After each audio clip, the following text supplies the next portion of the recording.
Hi everybody, my name is Linsmel and welcome to my channel. I didn't have a video last week. Life just happened and I didn't really have the time to upload or film or upload anything. So for this week's video, I'm just going to be showing you a few things that I did in my garden the weekend of August 24th to 25th, and hopefully you enjoy it. I'm starting here in the bed, on the bed of my status. It's been neglected. It's either been really hot or really hot and humid, or rainy here in Ontario, so I haven't had the chance to clean all the weeds and deadhead spent blooms. When you don't deadhead flowers, that usually gives the plant signal that they've done their job and they can die. So doing deadheading, or at least live heading annual flowers, would be a good idea if you want to keep on harvesting the blooms from that plant.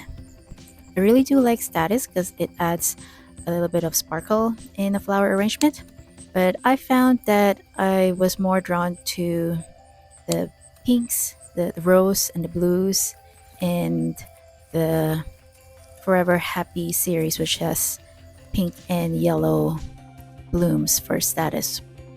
I did try some lavender and some white, but I found that I just kind of ignored those ones. Oh, and I do really like the apricot too, except that they weren't as prolific as the other varieties that I like. So for next year, I'm just going to be growing more of the 4 varieties that I like this year. When it comes to harvesting status, you have a long window, but I forget about that window if I don't see it. But here's the finished product. Can't really see because of the shadows of the sun, but it's all cleaned up. Next is the bed that's full of Dara that's already in its seed head stage. Some people like to use the seed heads of Dara as a little architectural element, but I haven't really been drawn to that shape. So I'm gonna take them out for now. They've done their purpose. I mean, I thought I really liked Dara. I did in the past, but I just wasn't drawn to them this year. They did serve as a pollinator magnet, so I'm happy that that's what they did, but I just didn't find that I used them too much. They do self-seed quite prolifically, I find.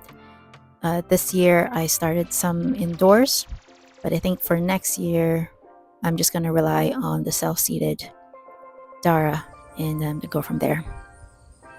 Next garden task is to collect seeds from my Strawflowers. Now with Strawflowers, they don't open up when the sun shines, until the sun shines on them. So I have been ignoring them for the last few weeks when they started blooming, because I typically harvest my flowers before the sun gets really hot.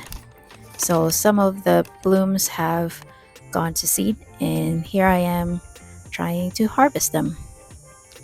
I had a hard time trying to source the salmon, apricot, Strawflower this spring, so I'm hoping that the ones that I've harvested today are viable, and I will use that for next year. I was reading a book that mentioned an interesting experiment. They said that seeds that are genetically related to each other, meaning that they came from the same pod, will likely be altruistic when they grow up, and they'll help each other grow, meaning that they'll be respectful of their boundaries and share nutrients with each other. So that could be some experiment that I might try next year. If you've reached to the end of this video, thank you so much for watching. I try to show up here every Thursday, and until I see you again next time, bye for now.